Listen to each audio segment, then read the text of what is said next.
안녕하세요, 여러분. 오늘은 한국 이커머스 업계의 대장, 쿠팡이 연 매출 40조 돌파원을 했다는 대박 소식을 가지고 왔어요. 이게 얼마나 대단한 일인지, 쿠팡이 어떻게 여기까지 왔는지, 그리고 이게 우리한테 어떤 의미가 있는지 풀어볼게요. 자, 편하게 앉아서 커피 한 잔을 들고 저랑 같이 쿠팡의 성장 스토리 파헤쳐 봅시다. 쿠팡이 40조 매출, 이게 뭐지 대단한 거야? 먼저 쿠팡이 2024년에 연 매출 41조 2,901억 원을 찍었다. 건 국내 유통업계에서 처음으로 40조 원어를 넘은 기록입니다. 이게 얼마나 큰 숫자냐면 2010년에 쿠팡이가 시작했을 때 자본금이 30억 원이었다거든요. 그때부터 14년 만에 매출이 86배로 뜁니다. 연평균 성장률이 60%가 넘는데 이건 진짜 어마어마한 폭풍 성장이라고 볼 수 있어요. 비교를 해보면 더 와닿아요. 예를 들어 우리나라 전통 유통강자, 그러니까 신세계그룹 이마트 백화점이 작년에 매출 35조 원 정도였고 롯데쇼핑은 13조 원대였다. 심지어 백화점 전체 매출 40조 6,595억 원과 대형마트 전체 매출 37조 1,779억 원을 합쳐도 캣팡 하나가 더 크거나 비슷한 수준입니다. 이것은 야면 쿠팡이 이제 단순히 온라인 쇼핑몰이 아니라 한국 유통업계를 통째로 흔드는 공룡이 되었다는 것입니다. 이 40조 원이라는 숫자는 그냥 매출만 커진 게 아니라 쿠팡이 얼마나 많은 사람들의 삶에 들어와 있는지를 보여줘요. 작년에 쿠팡에서 물건을 한 번이라도 산 활성, 고객 수가 2,280만 명이었다고. 이건 대한민국 인구의 거의 절반에 가까운 숫자잖아요.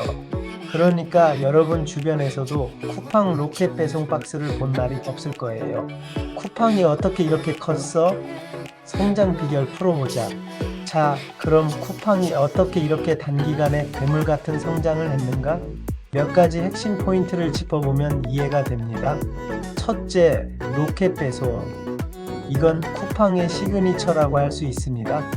오늘 주문하면 내일 온다는 빠른 배송이 이제 이커머스의 기본이 됐지만 사실 이를 처음 제대로 만든 게 쿠팡이가 있다. 특히 코로나 시기에 온라인 쇼핑이 폭발하면서 로켓 배송의 위력이 더 빛을 발했다. 작년 4분기에는 당일 배송과 새벽 배송을 45%나 늘고 있기 때문에 배송 속도가 얼마나 미친 수준인지 알 수 있습니다. 심지어 제주도까지 새벽 배송을 시작했다니까요. 이건 진짜 물류 혁신의 끝판왕입니다. 둘째, 와우 멤버십. 이 쿠팡이 고객을 묶어하는 것은 똑똑한 전략입니다. 월 7,890원 작년에 4,990원에서 올랐줄을 내면 무료 배송, 쾌팡 플레이로 영화 드라마 보기, 쾌팡 이치까지 할인 뽑고 2023년 말에 와우 멤버십 가입자가 1,400만 명을 넘었다는데 그 근처 한국 가구 수의 절반 이상이 쿠팡의 충성 고객으로 묶여있는 뜻입니다. 이 사람들이 쿠팡에서 더 자주, 더 많이 사니까 매출이 쭉쭉 올라가고 있는 거죠. 셋째, 글로벌 확장. 쿠팡이 한국만 잘한 게 아니에요. 2022년 대만에 로켓 배송을 하고 작년 4분기에 거기서 매출이 전 분기보다 23%나 뛰었다. 또 초에 인수한 명품 플랫폼 파페치 FARFETCH는 원래 망하기 직전이었는데 쿠팡 손에서 1년 만에 흑자로 돌아섰습니다.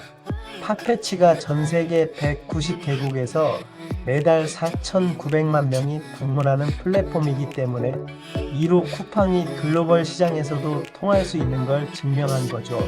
마지막으로 물류 투자. 쿠팡은 지난 10년간 6조 원 넘게 물류에 쏟아 부어 있었다.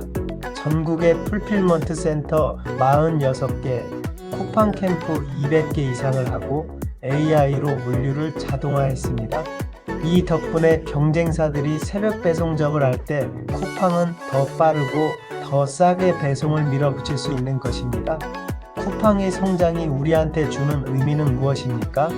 이제 쿠팡의 40조 매출이 우리 생과 경제에 어떤 영향을 미치는지 생각해 볼게요. 일단 소비자 입장에서는 엄청난 편리함이지.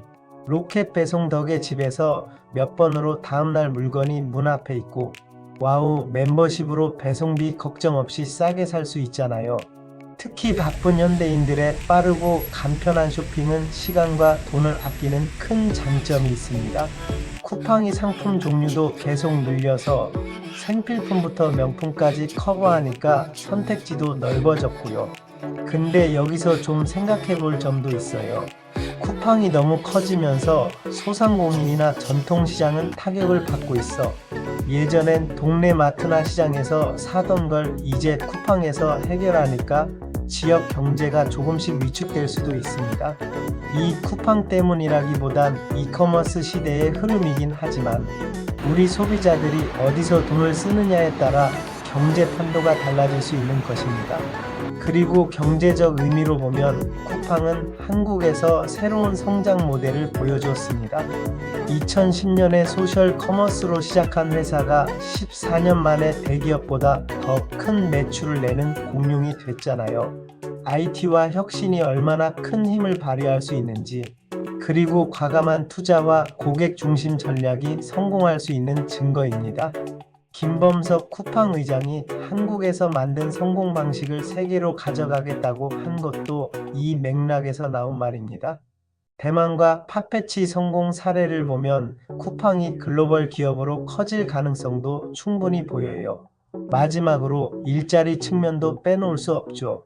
쿠팡은 물류센터와 배송에서 수만 명을 고용하고 있습니다. 물론 노동 조건 논란이 있긴 했지만 최근에는 자동화 기술로 효율성을 높이면서도 일자리를 늘릴 방향으로 가고 있다고요. 이게 잘 풀리면 경제 활성화에도 도움이 될 것입니다. 앞으로의 쿠팡 어디까지 갈까? 쿠팡은 올해도 매출 20% 성장을 목표로 하고 있습니다. 대만 사업과 팟패치가 계속 커지 쿠팡이츠나 쿠팡플레이 같은 부가 서비스도 더 강화될 것입니다. 하지만 도전 과제도 만만치 하지 않아요. 네이버가 AI 쇼핑 앱으로 치고 올라오고 알리랑 테무 같은 중국 이커머스도 한국 시장을 노리고 있어. 경쟁이 치열해지면 쿠팡이 지금처럼 독주할 수는 지켜봐야 할 부분이다. 수익성도 좀 아쉬운 점입니다. 매출은 40조 원을 넘었지만 영업이익은 6,023억 원으로 1.46% 수준에 머물렀습니다. 전년도보다 살짝 줄어든 거라서 앞으로 성장하면서 이익을 더 내는 구조를 만들어야 할 것입니다. 그래야 투자자들도 더 믿고 주가도 올라갈 수 있습니다. 자, 이렇게 쿠팡의 40조 매출 이야기를 쭉 풀어봤는데요. 여러분은 어떻게 하시나요? 쿠팡이 우리 삶을 편리하게 바꾼 건 맞지만 그만큼 시장을 독점하면서 부작용도 있는 것 같아요. 그래도 이 성장 스토리가 한국 기업이 세계로 뻗어나갈 수 있는 희망을 준다고 생각하면 앞으로 더 기대도 하죠. 여러분 생각은 어떠신지 댓글로 남겨주시고 이 영상 재밌게 보셨으면 좋아요랑 구독도 부탁드릴게요. 다음에 또 흥미로운 이야기로 찾아올게요.